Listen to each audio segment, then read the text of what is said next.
Policija je izvajala maraton hitrosti.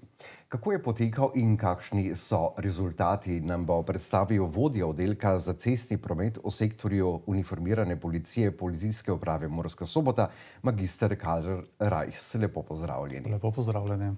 Kako bi torej ocenili letošnji maraton hitrosti in je ta dosegel svoj namen? Letošnji maraton hitrosti, ki je potekal prejšnjo sredo, torej 15. aprila, med 6. uro zjutraj in 18. uro zvečer oziroma popoldne, je potekal usklajeno po več evropskih državah v okviru Evropskega združenja prometnih policij, torej Europola, lahko ocenjujemo kot uspešen. Namen tega maratona hitrosti je seveda v tem, da voznike opozorimo na problematiko hitrosti, da vsaj kratkoročno, torej za tisti dan, umirimo promet, umirimo hitrost, pripomoremo k temu ali pa prispevamo k temu, da vozniki vozijo bolj umirjeno, da upoštevajo cestno-prometne predpise, predvsem omejitve hitrosti. Zato je ta kratkoročni učinek tega maratona hitrosti seveda dosegel svoj namen, predvsem pa ozaveščanje voznikov in medijska izpostavljenost problematike hitrosti kot največjega krivca ali pa vzroka za nastanek prometnih nesreč prispeval kratkoročno k temu, da seveda vozniki vozijo bolj umirjeno. Kakšen je torej glavni cilj takšnih akcij? Nekaj ste že nakazali. Gre v bistvu za represijo ali za preventivo? Ne, v prvi vrsti gre za preventivni ukrep. Torej, namen takih akcij je umirjanje prometa, zavedanje oziroma ozaveščanje voznikov, da spoštujejo omejitve hitrosti, da ne divjajo, če lahko temu preprosto rečemo. In seveda še vedno pa je del voznikov, ki take akcije sprejema kot represivne ukrepe. Vendar temu ni tako. Policisti hočemo s takimi akcijami, seveda ob medijski izpostavljenosti, ob medijski podpori prispevati k temu, da vozniki upoštevajo omejitve hitrosti, vendarle pa kljub temu, da so bile lokacije znane, da je bil termin znan, tako časovno, torej krajevno so bili vozniki opozorjeni na to, kje bomo izvajali meritve hitrosti, pa še vedno ugotavljamo, da je teh prekoračitev hitrosti bilo preveč. Ni prvič, se pravi, kakšni so dolgoročni učinki teh akcij na vedenje voznikov? Kaj opažate? Seveda ena taka akcija v enem časovnem obdobju je premalo, da bi dolgoročno spremenila vedenje voznikov, da bi jim podzavest seveda bilo vtisnjeno, da je potrebno omejitve hitrosti upoštevati.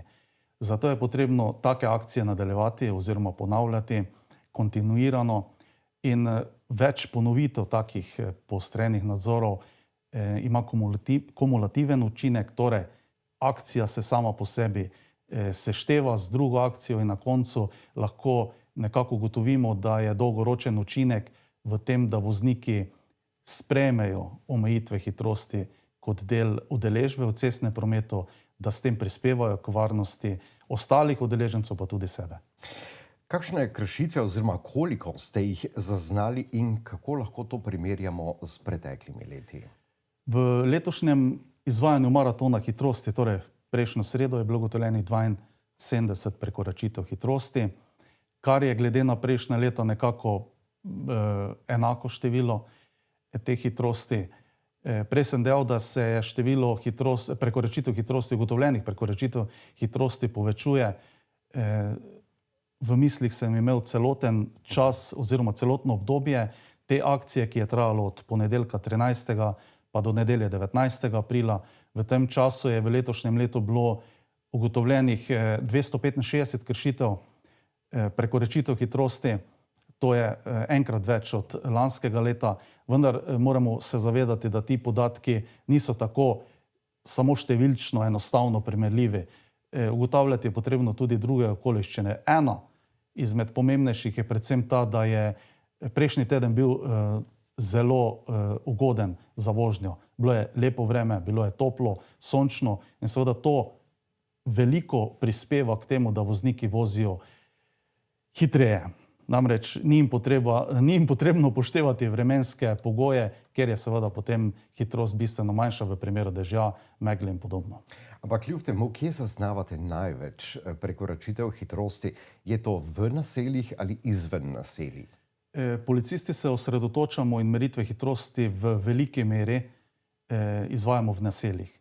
To pomeni, da tudi tam ugotavljamo večje število prekoračitev hitrosti. To pa predvsem z namenom, ker v naseljih, vemo, so še ostali udeleženci v cestnem prometu, predvsem otroci, pešci, kolesarji, torej ranljivejši udeleženci. Meritve hitrosti poskušamo izvajati v bližini vrtcev, šol, vzgojno-izobraževalnih inštitucij.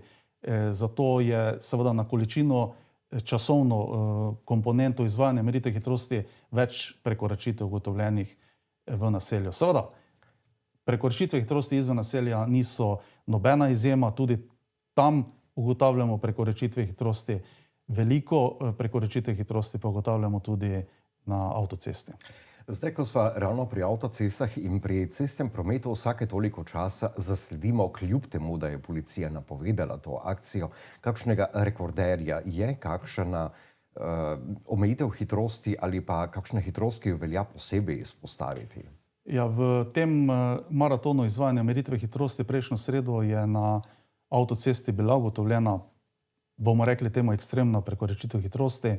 Voznik, seveda gre za tujega državljana, je na avtocesti, kjer je omejitev 110 km/h, vozil s hitrostjo 203 km/h, torej je za skoraj enkrat več prekoračil največjo dovoljeno hitrost. Bil je zaustavljen, bila mu je izrečena globa, 9 kazenskih točk in 1200 evrov globe. Seveda omejitve hitrosti, take malo večje ali pa prevelike, ugotavljamo tudi v naseljih. Tudi hitrosti čez 90, tudi hitrosti čez 100, vendar so to bolj redki, na srečo izjemni primeri. Kakšen profil voznikov najpogosteje krši pravila oziroma omejitve hitrosti? O kakem profilu, določenem profilu seveda ne moremo govoriti. Se pa pojavljajo neki vzorci teh kršiteljev, ki so pa odvisni od starosti, od spola, od vedenjskih situacij, od voznih navad. Zato največkrat ugotavljamo, da so kršitelji moški v starosti med 18 in 35 let. Namreč tu se nekako med 18 in 25 vozniki navajajo na vožnjo, imajo premalo voznih ali vozniških izkušenj, so bolj samozavestni, delujejo impulzivno.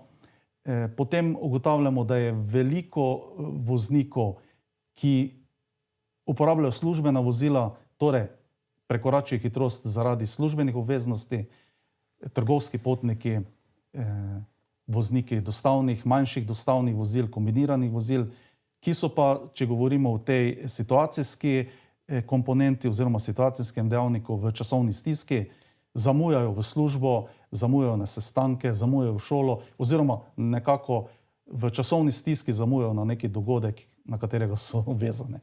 So vozniki ob takih akcijah dejansko prilagodijo ali gre zgolj za kratkoročni učinek? V prvi vrsti je seveda najbolj opazen kratkoročni učinek.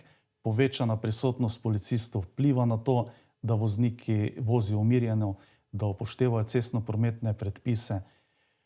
Del voznikov seveda potem to prenaša na kasnejšo udeležbo v cestnem prometu, seveda vozijo potem tudi kasneje, počasneje, če se ta akcija nekako dotakne tudi njihove podzavesti oziroma zavedanja nevarnosti hitrosti kot glavnega dejavnika za nastanek prometnih nesreč. Dolgoročno pa je seveda to težko ocenjevati, vendar kljub temu menimo, da ponavljanje, kot sem prej povedal, teh akcij vpliva na to, da se vozijo počasneje. Kako pogosto prihaja do nevarnih situacij za policiste na terenu? V nevarne situacije v smislu hitrosti ali Tako. Policisti so največkrat v nevarnosti takrat seveda, ko morajo uporabljati svetlobna in zvočne signale na službenih vozilih, torej ko morajo upravljati vožnjo vozila na nujni vožnji. V teh primerih je seveda odvisno od samega policista, ki seveda tako vožnjo upravlja, koliko ima izkušenj glede tega. Nevarnost situacije v takem primeru pa kot vožnja sama je že samo po sebi vožnja službenega vozila na nujni vožnji nevarna. Kako veliko vlogo ima neprilagojena hitrost na prometne nesreče? Vemo po statistikah in tako naprej, ampak kakšno je vaše mnenje oziroma kaj vi pravite? Torej, vedeti moramo, sprejeti oziroma razumeti dejstvo, da so omejitve hitrosti v prvi vrsti določene z razlogom, z namenom. Bodisi je to cestna infrastruktura, bodisi so to okoliščine, ki vplivajo na to, da je potrebno omejiti hitrost. Torej, cesta ne omogoča velike hitrosti, zato je omejitev hitrosti tam nujno upoštevati, jo zmanjšati in je potrebno vedeti, da za zagotavljanje varnosti cestnega prometa je nujno v prvi vrsti zmanjšati hitrost vožnje, kajti prevelika hitrost vpliva na to, da voznik v primeru končljivih situacij nima možnosti ali pa dovolj časa, da bi zaviral, da bi odvil, da bi preprečil tako nevarno situacijo. Zato ima tu hitrost velik pomen. Poleg tega pa v primeru prevelike hitrosti in trčenja sile na telo voznika delujejo tako močno, da so seveda posledice teh prometnih nesreč potem velike. Če sva pri posledicah, kakšne posledice največkrat opažate in seveda, kar je najpomembnejše, kakšne metode uporabljate pri nadzorovanju hitrosti? Zaradi prevelike hitrosti so seveda posledice največkrat hude. Tako telesne poškodbe, celo smrt. Poleg tega so tudi materialna škoda na vozilih je bistveno večja. Seveda ugotavljamo predvsem na podlagi posledic tudi, kaj je vzrok prometne nesreče. Zato ne moremo enoznačno govoriti, da je vzrok prometne nesreče vedno hitrost. Ne. Zaradi hitrosti so posledice večje in zato lahko tudi na podlagi posledic, ki so nastale pri prometni nesreči, ugotovimo, da je prav hitrost botrovala tem posledicam. Metode izvajanja meritve hitrosti so seveda uporaba laserskih merilnikov hitrosti, v prvi vrsti potem Multiradar C, doplerski merilnik hitrosti. Imamo tudi vozilo, ki je opremljeno z sistemom za meritve hitrosti, ter v bistvu so to radarski sistemi. No? Kako natančne so meritve te hitrosti in seveda, ali vozniki iščejo načine, kako se izogniti? Meritve hitrosti so zelo natančne. Merilnik hitrosti je podvržen vsakoletnemu preverjanju, certificiranju, torej ali ustreza zakonskim pogojem za izvajanje meritve hitrosti, ki jih izvaja Urad za meroslovje Republike Slovenije.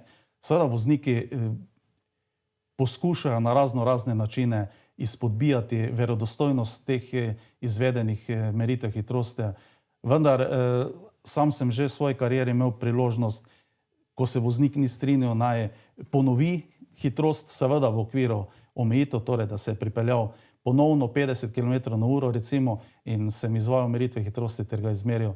S tem sem mu seveda dokazal ali pa pokazal, da so meritve hitrosti zelo natančne. Kakšno sporočilo bi po tej akciji poslali oziroma podali voznikom? Torej, hitrost v prvi vrsti zelo prispeva k teži posledic prometnih nesreč. Predvsem v primeru hudo telesno poškodovanih in smrti. Vseh okoliščin v prometu, pri udeležbi v cestnem prometu, kot vozniki seveda ne moremo upoštevati oziroma ne moremo nadzirati. Absolutno pa lahko nadziramo našo hitrost vožnje, torej, da hitrost vožnje prilagodimo razmeram na cesti, omejitvam, ter s tem smo odgovorni predvsem do sebe in drugih udeležencev cestnega prometa. Nakazali in povedali ste veliko, ampak vendarle, kaj bi moral vsak voznik spremeniti za večjo varnost na cestah? V prvi vrsti se mora zavedati odgovornosti, ki jo kot udeleženec cestnega prometa ima do drugih. Torej, paziti na druge, s tem pazimo na sebe, prispevati z udeležbo, z umirjeno vožnjo k varni udeležbi v cestnem prometu, upoštevati cestno-prometne predpise, upoštevati omejitve hitrosti, voziti umirjeno in strpno. Magister Karl Rajs, vodja oddelka za cestni promet v sektorju uniformirane policije, Policijske uprave Murska Sobota, najlepša hvala. Hvala tudi vam. V oddaji Aktualno je bil z nami vodja oddelka uniformirane policije Policijske uprave v Murski Soboti, magister Karl Rajs.